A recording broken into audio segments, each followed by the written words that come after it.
Hey friends, welcome back to Acre Homestead. Today we are in my basement, also known as my own homemade grocery store that I've been working on building for the last 3-ish years. Down here is where I'm going to show you all these beautiful home preserved, homegrown, locally sourced produce items that I have been working on building up my food storage down here. And we're also going to go through all the dry goods that I have down here. Mostly those are store-bought things. And then also down here is where I keep my cold storage, my potatoes, my onions, and my garlic.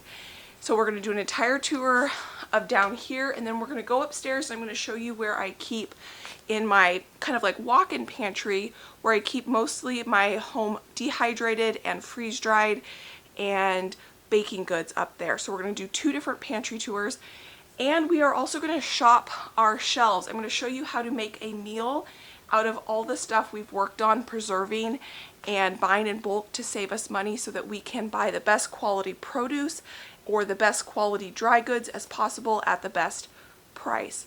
So I buy the majority of my food in bulk. I can link where I get it down below.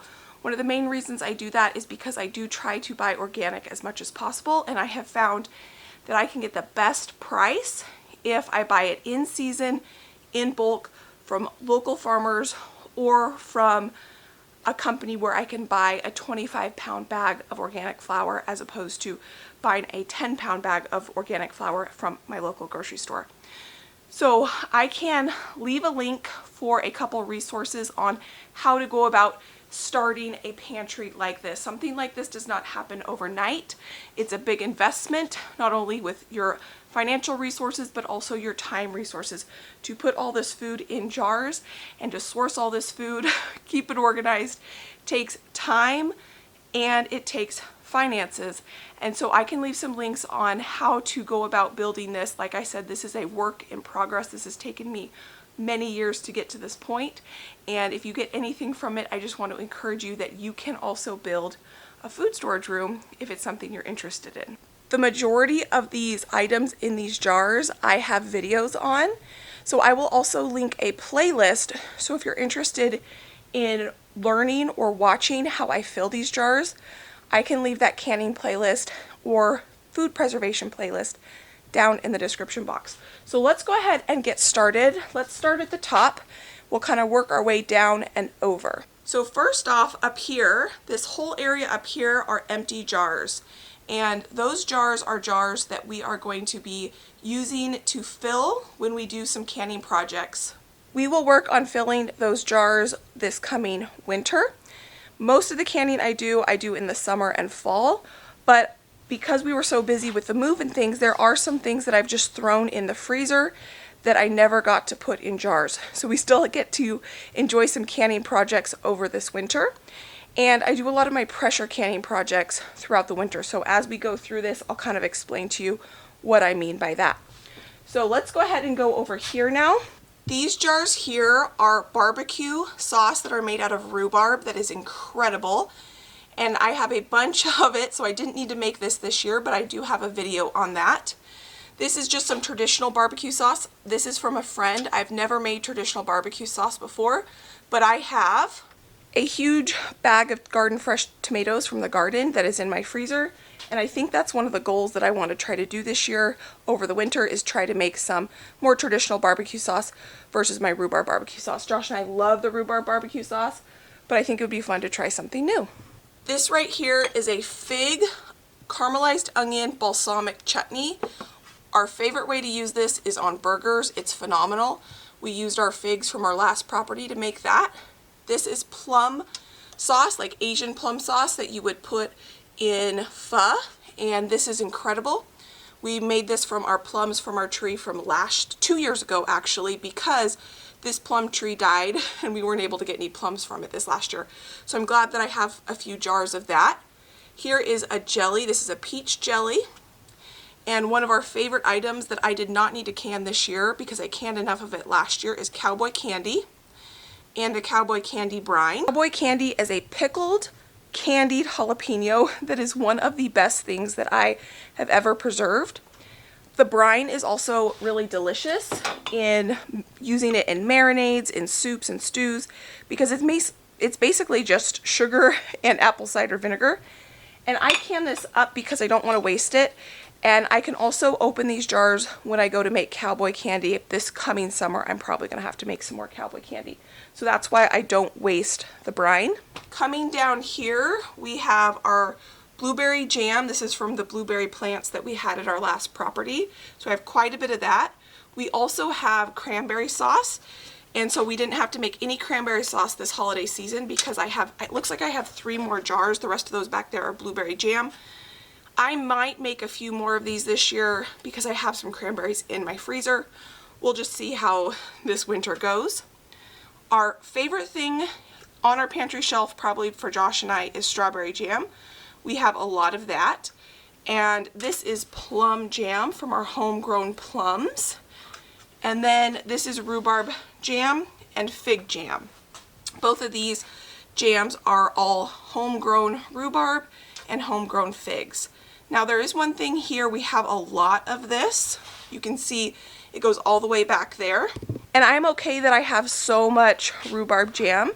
Rhubarb is one of those plants that takes a couple years to get established. And since we moved, there's no rhubarb plants on this property, and I'm going to have to plant those this spring. And so this amount of rhubarb jam will get us through probably the next 2 years until we're harvesting our own rhubarb again. I have about 6 bags of frozen rhubarb in my freezer, but I don't only want to use that for making some more rhubarb barbecue sauce, but I also want to use some of that rhubarb to make pies and things like that. So I am okay that we have so much jam on our pantry shelf. I also gift a lot of our home canned jams and hot sauces. When we get to hot sauces, you'll see away. So this might seem like a lot of jam and jelly for 2 people. It is, but like I said, a lot of it is gifted, and a lot of it is going to need to last us through the next year or 2 because I'm not going to be having any homegrown of my own for a while. The last jam we have is some raspberry jam, and this was a gift, and this is some orange marmalade. I have never made marmalades before. I really want to try to make some orange marmalade this coming winter when oranges are in season. Coming down from the jams and jelly shelf, we have applesauce. This is all homegrown applesauce and homegrown pear juice. And then this is a new product to me this year. This is home canned butternut squash, and I only have 4 jars of these. I have 1 pint and 3 quarts, and I'm excited to give that a try this year. We can use this as pumpkin puree if I strain it out and we mash it up. We can use it to make soups, stews, curries, all sorts of things. So we're going to try using this together for the first time at some point this winter. And then down here we have homemade, homegrown apple juice or apple cider, and then that's all applesauce. I did not can very much applesauce this year because you can see how much we got of it last year. And then we have peaches. Those are home canned peaches that I purchased from a local farmer because I do not have a peach tree. One of my home preservation goals, and I've just been starting to kind of think through this idea, is when I go to can something, try to do as much as possible that year. And the reason because you can see all that applesauce and pear sauce. That's a lot for Josh and I. But that year we had a bumper crop of apples and pears. That was 2 years ago. This last year we did not get as many apples and pears. I got about 2 boxes worth. And I made a lot of it into apple crisp and apple pies that are in the freezer upstairs. That was one way I preserved them because I had so much applesauce and from the year before that I just didn't need that much more applesauce. But I didn't really get enough apples to make that much applesauce anyway. I only made 5 pints of applesauce. So when a crop is doing really well, or I have time to preserve a lot of it, I want to do as much as I can so that for 2 reasons. If the next year that crop does not do as well, then I have backup from the year before. And I like this idea for 2 main reasons. 1, I'm protecting myself from crop failure, and 2, it's keeping my preservation projects new and interesting every year. So instead of every year having to preserve every single item that's on my pantry shelf, I only have to preserve maybe a quarter of it.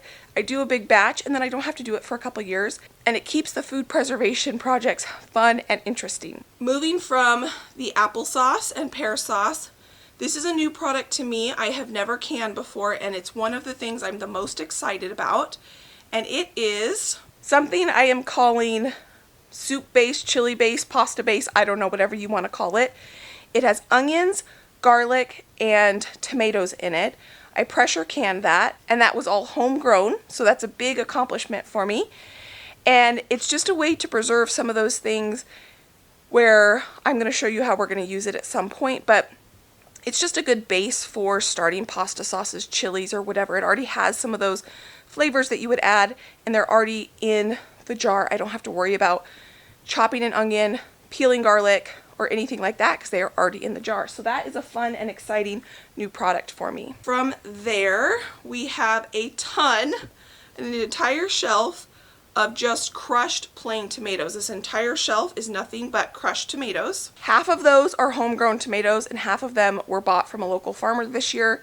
I got a call from a local farmer who I've bought my tomatoes from since the beginning of me starting my canning journey, and he had tomatoes at a really good price. And so I went and purchased them from him, and I probably didn't technically need to, and I was kind of regretting that I had purchased all those because I had a really good tomato harvest this year in my garden. But if you are new, we just moved to a new homestead this last year, and we are going to be starting our garden from scratch, building it this winter. So this kind of feels now like a little bit of food security, food insurance, that we might not get a really good tomato harvest this next year because we're going to be starting the garden from scratch. So I am actually very happy I went ahead and put in the effort to preserve this much tomato products, even though this is more tomato product than we are going to need for 1 year. This will get us at least 2 years worth of tomatoes. Let's go back over here. This is some pressure canned items. So far everything we've looked at has been water bath canned. And water bath canning, these are all water bath canned except for that because that had onions and garlic in it. The difference between water bath canning and pressure canning. Water bath canning is something you can do with high acidic foods, fruits, jams, jellies, tomatoes, applesauce, things like that. Pressure canning, so these items here that are low acid foods, those have to be heated to above boiling point. And you can't get above boiling point if you're just putting a jar in water and boiling it. So you need to put it in a pressure canner, and that's what brings it up to a boiling point, and that's what can kill botulism. So these next few items are pressure canned items. I want to encourage you. I was scared to pressure can until last summer. I did not pressure can. I'd been water bath canning for 6 years, and then finally I wanted to pressure can for all those 6 years, but I was scared. And you will realize how easy pressure canning is once you get into it. But it's okay to be nervous about it, but as long as you follow the rules, you are going to be safe and your family's going to be safe from your canning projects. So a few items that you pressure can are broths, potatoes, and meats and beans. So that's what I have here. Back here I have chicken broth. I need to can a lot more of that, so I'm going to be doing that probably in the next week or so. I have a ton of beef broth. This is all beef broth that I made from a local steer that I purchased from a local farmer. One of the main things I always wanted to pressure can that took me a long time to do was pressure canning broth. I have made my own homemade broth for many, many, many years before I got into pressure canning, but I would freeze it, and there's nothing wrong with that. That is a great solution for preserving homemade broth. But the problem with it is when you want to go to use it, you have to remember to thaw it. So you're either pulling it out of the freezer in the morning and you have to think through that to get it thawed in time to use it for dinner, or you're sticking it in the microwave, or you're trying to chisel it out, and you just don't have the convenience of liquid shelf-stable broth when you want to go to use it like you would if you were to buy store-bought broth. The second reason I love to have homemade broth on my pantry shelf is it's basically free, and I can control 100% of the ingredients that go into that broth. If you've ever looked at the back of a package of store-bought broth, there are some questionable ingredients, and a lot of what you're paying for is water, artificial colors, flavors, and MSG. I am not saying those things are good or bad. I'm just saying you're paying for that versus this is a whole food, whole ingredients, and it's just a beautiful, beautiful product that you can put on your pantry shelf for pennies on the dollar. Plus, it tastes a whole lot better, and that's why I do 90% of what I do, is because this stuff tastes incredible. And then here we have pressure canned potatoes. Those are homegrown potatoes from potatoes I grew last year. The next few things I have pressure canned on this shelf are some black beans. These are homegrown black beans that I grew 2 years ago. Last year, I had all my black bean plants get eaten by deer, and so I treasure these black beans. I have 6 jars left, and we're going to use one of these for dinner tonight. I also have some store-bought pinto beans that we canned up, and I can buy organic pinto beans, put them in the jar for pennies on the dollar. This is chicken and ground beef. This is so convenient to use as well because you can pop this open and you already have pre-cooked beef. It does look a little bit odd with the fat on the top, but you can actually use this tallow to cook with and it tastes incredible. So probably this next week, like I said, I'm going to be canning a bunch more chicken and turkey. Over here is canned coleslaw. This was it's a pickled coleslaw, and I need to work on going through this. This was a learning experience for me. Just because you see someone can or preserve something does not mean you will necessarily like it. So even though I'm praising home canned broth and home canned beans and all these things, when you first go to try it, try doing a smaller batch as opposed to what I did here. I canned, let's see, 2, 4, I think 15, 20 jars, and we don't really like it that much.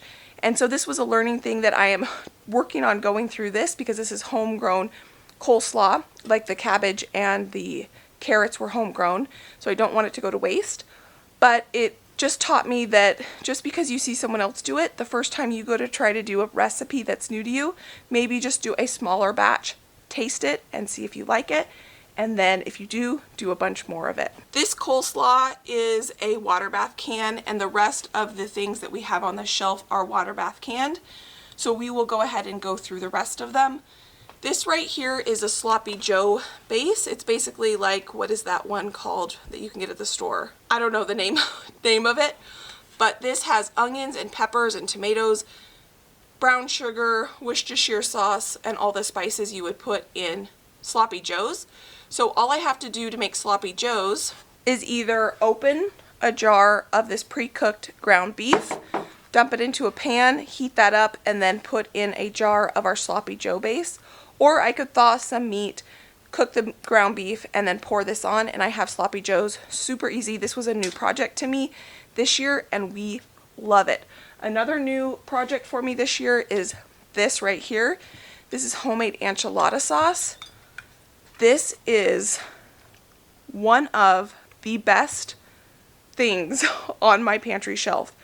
It blows any store-bought enchilada sauce out of the water, flavor-wise. It has homegrown ingredients, and it is so, I can't sing its praises enough. This stuff is so, so good, along with, this is our other favorite thing. Actually, there's a couple new favorite things that we have on the pantry shelf this year. This is not new to us this year, but this is salsa verde made with tomatillos, and it is one of our absolute favorites. It's so good. You can use this with chips, or you can make green enchiladas with it. This here is a new thing to us. This is corn relish with just onions, peppers, and corn, and it's a pickled relish with vinegar and sugar, and you put this on top of a taco. So good. We love this. This is a new favorite for us.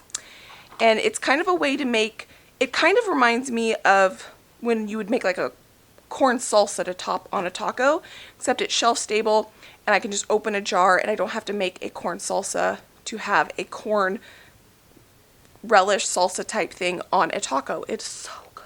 And this is a shelf that I'm very proud of here, these next few things. These are all homegrown, and I'm so proud of this fact, hot sauces. So right here we have, it's just a cayenne, kind of like a Tabasco style hot sauce. This is a tomatillo jalapeno hot sauce.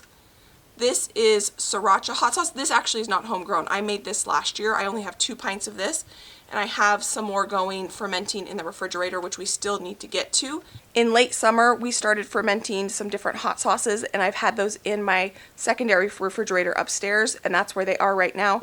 So at some point, I need to get those ferments out of the fridge, and we need to finish those up.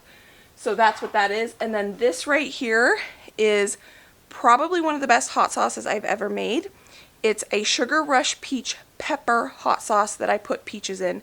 It's sweet, it's spicy, it's not actually that hot, and it is absolutely delicious. So I have reached a goal here in that I think I have enough hot sauce to get me through an entire year.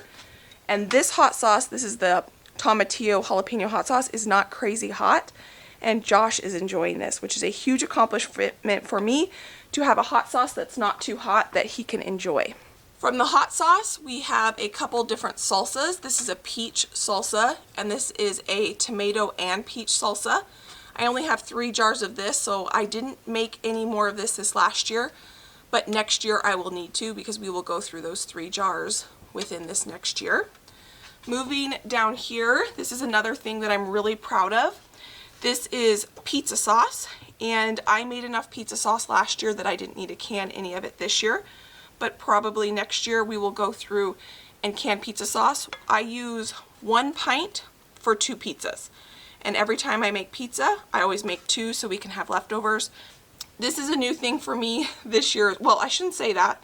This is ketchup, and I made a lot of it because it's a labor of love. I worked really hard on this recipe if you were there with me when we made this together. This turned out fabulous. Our favorite ketchup, which I'll get to over here, is this brand Portland ketchup, but it is kind of pricey.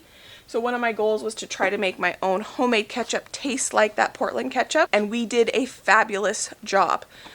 I do think I could have made it a little bit thicker, but it's way better than my first attempt at making ketchup. I made ketchup 2 years ago, and it turned out okay. Flavor was good. I didn't like the texture. I left the seeds and the skins in it. This year I took the seeds and the skins out, and I cooked it way more. It's a lot thicker. But I think if I ever make this again, I will use that exact same recipe, but I will cook it down a little bit more. You can see it is pretty thick, but I do think it could be a little bit thicker. All right, so moving on from ketchup. This is salsa verde that's made with green tomatoes. This stuff is very delicious. It's not as good as the salsa verde, in my opinion, that you make with the tomatillos. The salsa verde that you make with the tomatillos has a different texture, and it does have a little bit of a different flavor, even though I use the same ingredients with the green tomato salsa verde. This stuff is really good in soups, green chilies, white chicken chili. I use it as an enchilada sauce, but I don't like it as much to dip chips in. If I'm going to just dip chips in, I want this stuff. But for in recipes, this stuff is fabulous, and it's a great way to use up green tomatoes. Moving from the green tomato salsa, we have just a traditional salsa. This is a pepper, onion, tomato salsa, and this stuff is fabulous. I didn't have to make this year because I made so much of it last year. This is another ingredient that I love using as a base in recipes. Because it has so many delicious ingredients in it, tomatoes, onions, peppers, lemon juice, salt, pepper, then I can take this and I can use this as a base for taco soup, chili. I put this in with rice and I make a Mexican style rice, and it's absolutely delicious. And it's just a way that you can have, you know, pre-chopped ingredients kind of with a ton of flavor just to start the recipe, and you're already that much farther along when you want to go to make recipes. So I love having this. I only have 6 jars left, so we will have to make more of that this year. I didn't have to make any salsa this last year. Here are some more just plain crushed tomatoes. Now I do want to mention, you may have noticed that some of these shelves have sagged or bowed a little bit through the weight of these jars. This is not our permanent solution for this food storage room. Eventually we want to put in built-ins and things like that. And I just bought these shelves at Home Depot, and I did not realize that they could not totally take the weight of all these canning jars. So the ones that have started to bow, I will not put any more jars on those shelves. I will continue to take jars off, and we will just be conscious of that bowing. So if you did notice that, I have noticed it as well. Now this right here is tomato juice. So when I make crushed tomatoes or when I make salsa, I want a thick product. I don't want a super liquidy salsa or a super liquidy crushed tomatoes. And you can get this crushed tomato thickness a couple different ways. You could add tomato paste to it while it's cooking down. You could cook those tomatoes for hours and hours and hours and hours like I did for this ketchup. Or what you can do is when they're cooking, you can strain off the juice of the tomatoes or the salsa and put it into a jar and can it, and then you have tomato juice. So you're getting two products for the price of one. You're saving yourself a ton of time. You're saving yourself money because this would just evaporate, or you're saving yourself money by not having to put in tomato paste into your product. So I have tomato juice here, and then right here I have spaghetti sauce. So this has onions, peppers, and a bunch of herbs. I do not like how I made this. I'm using it. I made it way too herb heavy. So I don't know if I'm ever going to make spaghetti sauce necessarily again. I really like having just plain crushed tomatoes that I can then turn into whatever I want. I love having my own pizza sauce, but this marinara sauce, maybe I just need to find a different recipe. So maybe this next year when we're canning up tomatoes, we'll look for a different recipe because I don't have very much of that left. Well, it looks like I have 10 jars, so I do have quite a bit of that left, but not everything I can is a winner, and that one just wasn't a winner. So that overall is the home can items that I have down here. Let me show you some of the stuff that we have up at the top here. I already showed you all the empty jars, and then here are all my garden seeds, which I need to go through, organize, and see what we need to purchase for this next year. I don't think we need to purchase a ton of seeds. I have a basket. This is what I use to carry things up and down stairs. All my canning jars, when we go grocery shopping, we will go ahead and use that basket. I have some of our favorite salt and baking soda, toilet paper, and then down here is where we get into the store-bought items. But before we get into that, let's get into the homegrown items. Down here I have our homegrown potatoes, and this one as well. Lots of potatoes. This is all homegrown garlic, which is awesome, beautiful. And then on this shelf is where I keep my sweeteners and my oils. So back here we have a big bucket of honey, and then maple syrup, powdered sugar. Our oils are avocado oil that are infused with garlic. So these two jars have garlic infused oil in them. Just plain extra virgin olive oil that is very flavorful. I like to use this kind of olive oil in things like salad dressings, and then I like to use this lighter oil for things like cooking or making mayonnaise because it's not a very strong tasting olive oil. Avocado spray and coconut oil. One oil or fat that I like to keep down here as well that I currently don't have because I used all of it when we were making our avocado infused garlic oil is I like to keep avocado oil down here as well. I just don't have any right now. So that's something that I need to get. For our store-bought pantry items, we have some different kind of Asian noodles. These are the angel hair vermicelli noodles that we use when we make spring rolls, so that's what those rice papers are for. This is a rice noodle I use to make pad thai. We have some ramen noodles to make homemade ramen. These are homemade egg noodles that I dry out and I have down here, and we can just boil those up and use those whenever we want. These are some store-bought egg noodles, store-bought spaghetti, some different pastas up there, lasagna noodles, and jumbo shells. Oh, and it looks like I have some macaroni noodles here and up there as well. Coming from the pasta, we have chips. I like to buy these chips through Azure, where I buy the majority of my bulk produce. And then we have some store-bought canned goods. So we have store-bought cream of mushroom, cream of chicken, curry paste, coconut milk, It does look like I need to get some red curry paste because I only have green right now. Some diced green chilies, condensed milk for holiday baking, olives, Tabasco sauce, but I don't think, this is one thing that I have not made yet, a Chipotle style hot sauce, so I'm going to have to do that. That would be a fun project. We have capers, olives, some Mama Lily peppers. Those are like a pickled pepper that are delicious. Some store-bought barbecue sauce and mustard and relish, store-bought Portland ketchup, and then I have 1 can of store-bought enchilada sauce. Once I use that, I'll be able to use all my homemade enchilada sauce, which is quite an accomplishment. Down here is some coffee. I like to keep regular and decaf on hand. Some French onions, mayonnaise, some different salad dressings, sweet chili sauce, coconut aminos, soy sauce, and some canned pineapple.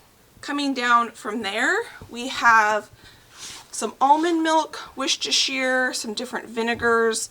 It looks like we have balsamic vinegar, some black vinegar, some different nuts and crunchy type things, bunch of lemon juice, cranberry juice, and basically the only store-bought tomato product I purchase right now is tomato paste. And I like these little tomato pastes that are in these glass jars.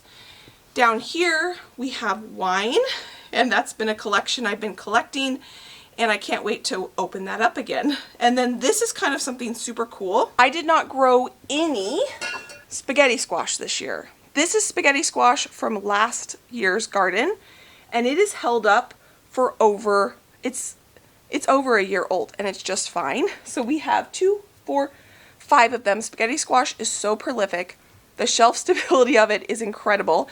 So we do need to go through these before they go bad, but it is just crazy to me that those are over a year old. Now let's go into talking about these big buckets that I have down here. I have a lot of these buckets.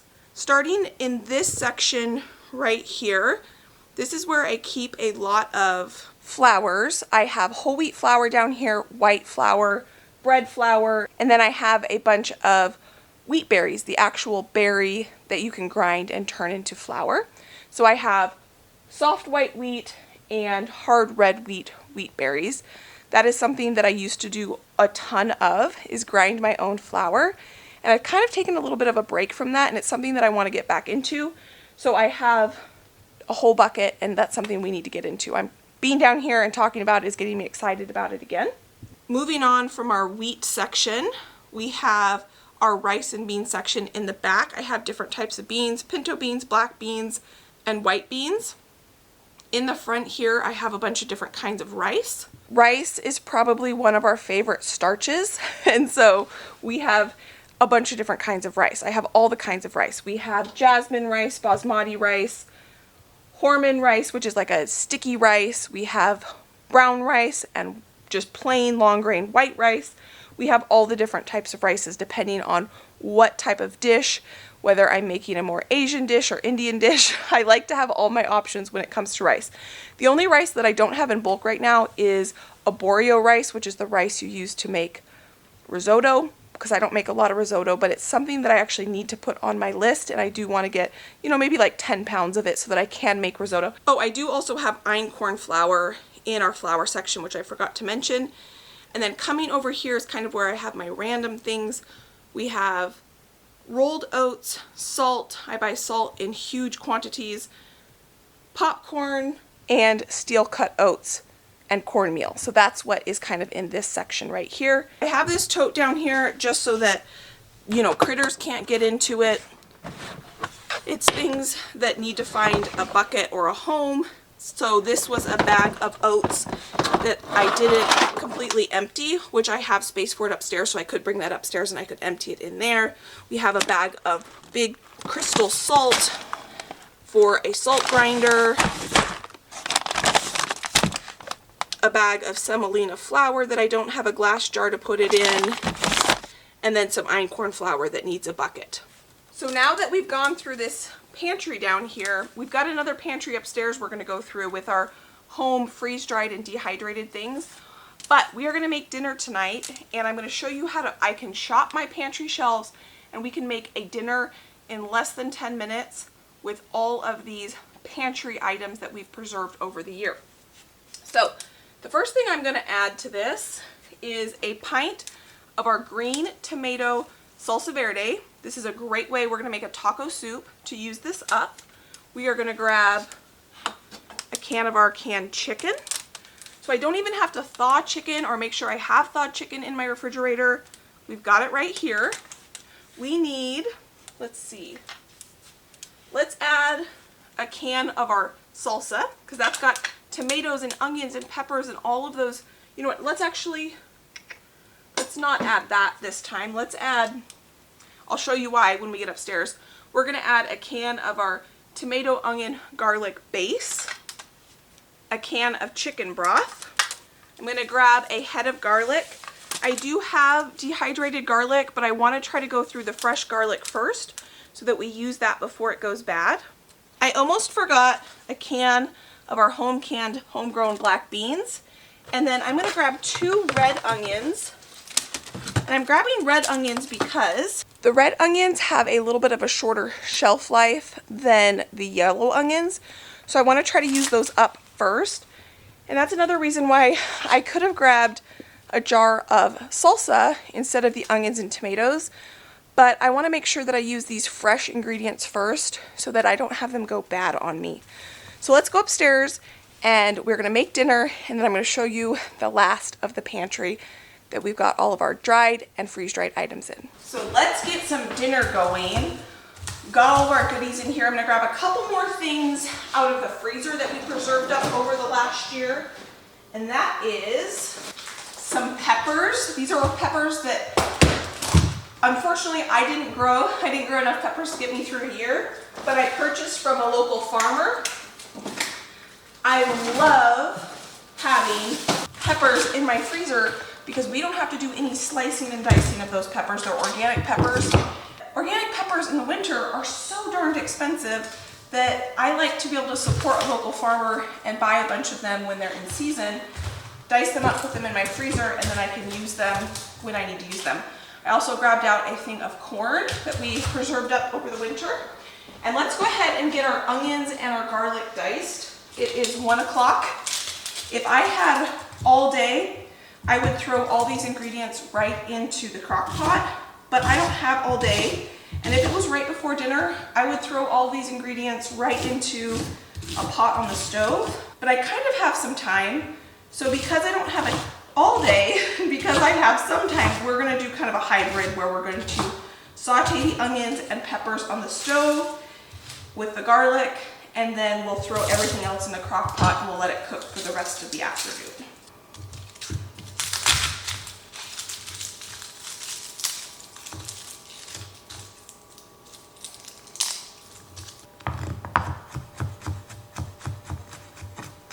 I already have my crock pot out right behind me, but on the stove, we're going to get going on sauteing our onions and peppers. So I just put a little bit of oil in the bottom of our pot. We're going to add our onion.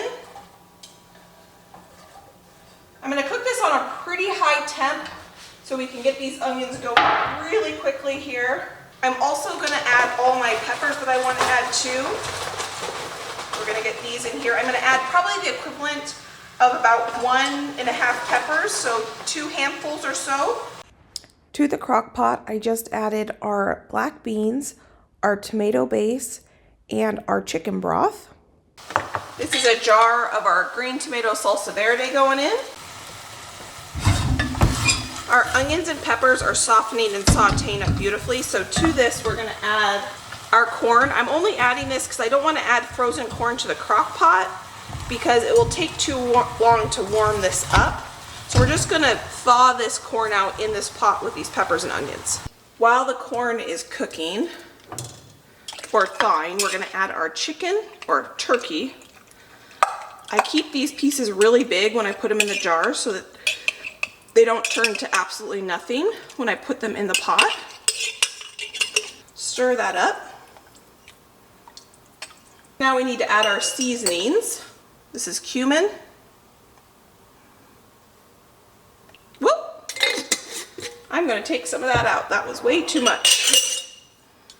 A smoked paprika, freeze-dried cilantro,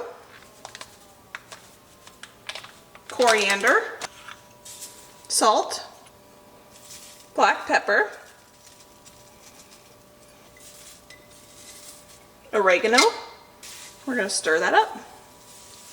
Now I'm going to add all that garlic we chopped up. Dinner is almost completely put together in a matter of minutes. We just have to wait for that corn to thaw down just a little bit more.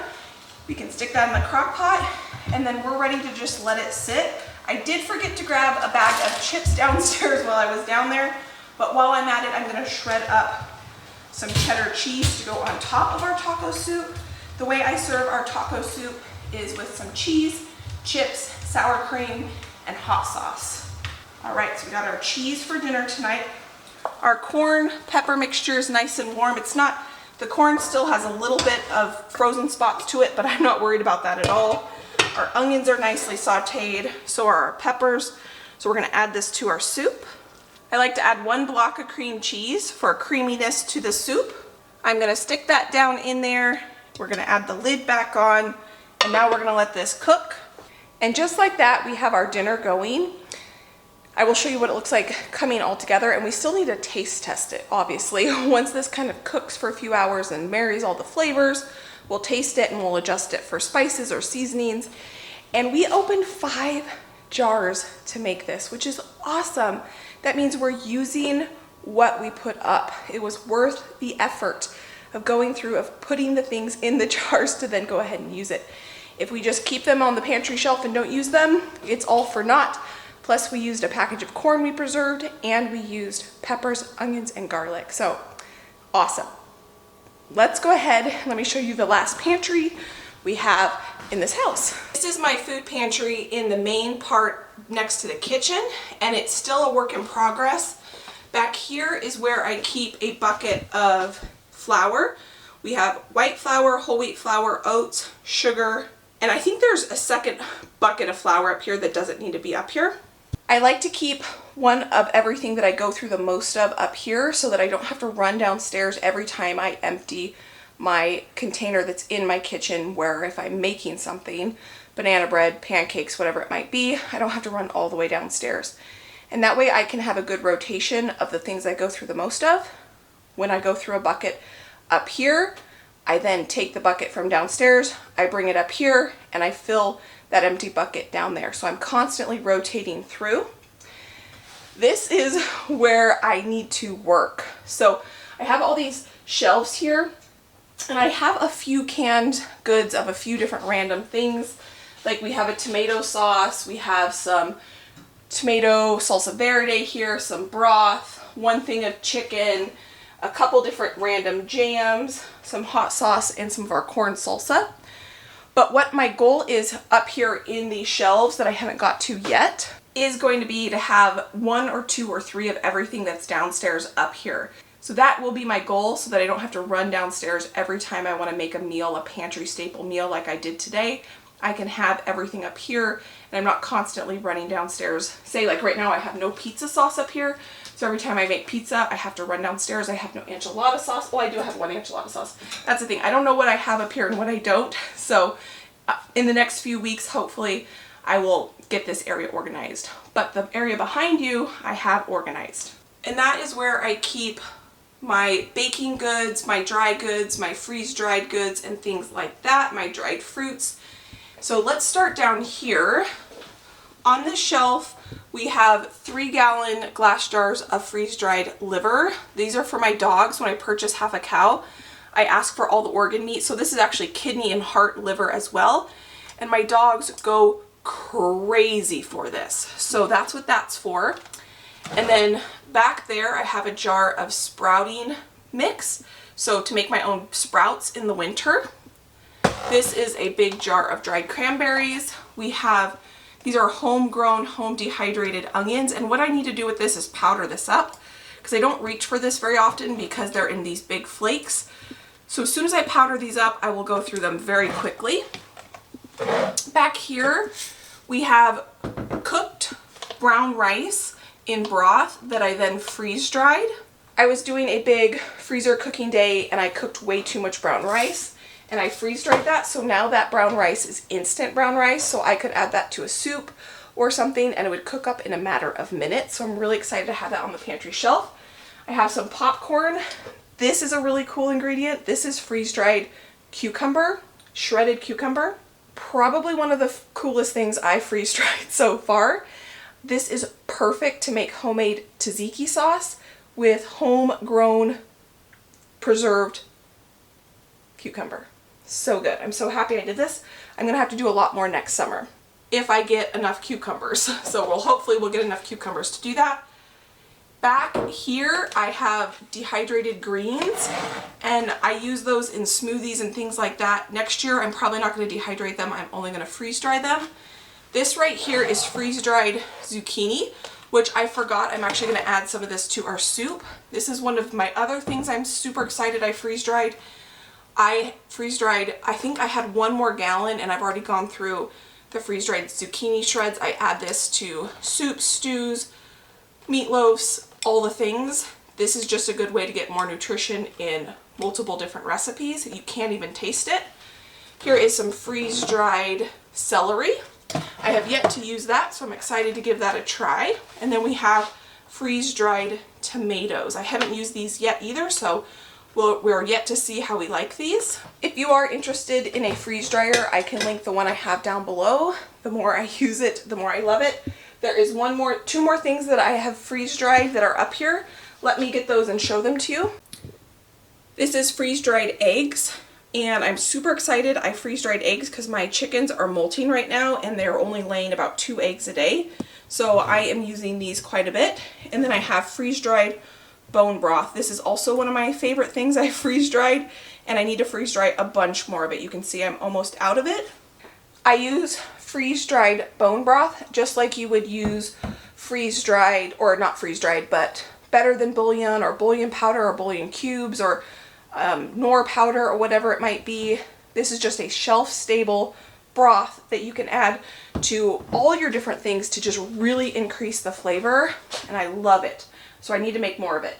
So now over here, I have elderberry tincture. I have some walnuts. These were from a friend who shelled these walnuts from their house, so I've been saving those and I need to use them. So this is vodka that has been infusing with elderberries. I have just some dried elderberries back here, dried calendula flowers, and we have olive oil infusing with calendula flowers to make soap, hopefully this winter. And then here we have a big thing of these are not freeze-dried, sorry. These are dried mangoes, one of my favorite snacks. And those are dehydrated pears. These are from our fruit tree last year, and these are also as good as candy. They are so good. Just some chocolate covered almonds. Now this is where we kind of get into our baking section. This is powdered milk. I love having powdered milk on hand for baking. Sesame seeds, poppy seeds, cocoa powder, coconut flakes, mini chocolate chips, tapioca starch, peanuts, pecans, white chocolate chips, beef gelatin, soft white wheat berries, almond flour, cornmeal, polenta, this is not cornmeal, this is masa to make tortillas, cornmeal, and homemade granola, and clearly I need to make more. We went through this really quickly.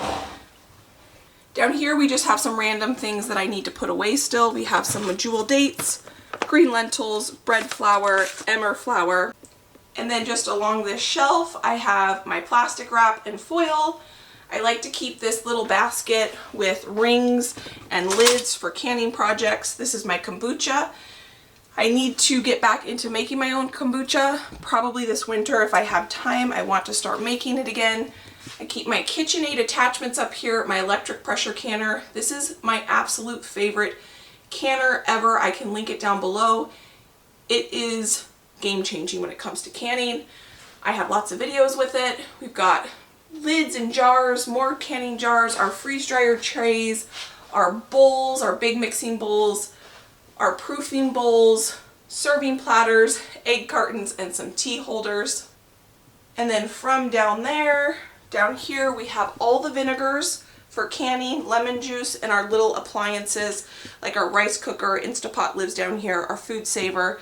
And the only thing I need to put down here still is I need to get some baskets to just store everyday use of potatoes and onions and garlic, because every time I want to use potatoes, onions, and garlic, I'm running downstairs. So just like I want to have some semblance of a little bit of all my canning goods on this side, I want to have potatoes, onions, and garlic down here or in here as well, so that I don't have to run downstairs every time.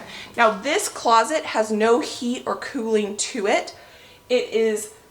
It stays very, very cool in here. So we do need to get a blind for this closet because there is a window in here, and that is on the list of things to do. But it does stay cool, way cooler, probably about 15 to 20 degrees cooler in that closet or pantry than it does in the rest of the house. As soon as our dinner comes together, I will show you what our pantry dinner looks like and how easy that was to throw together.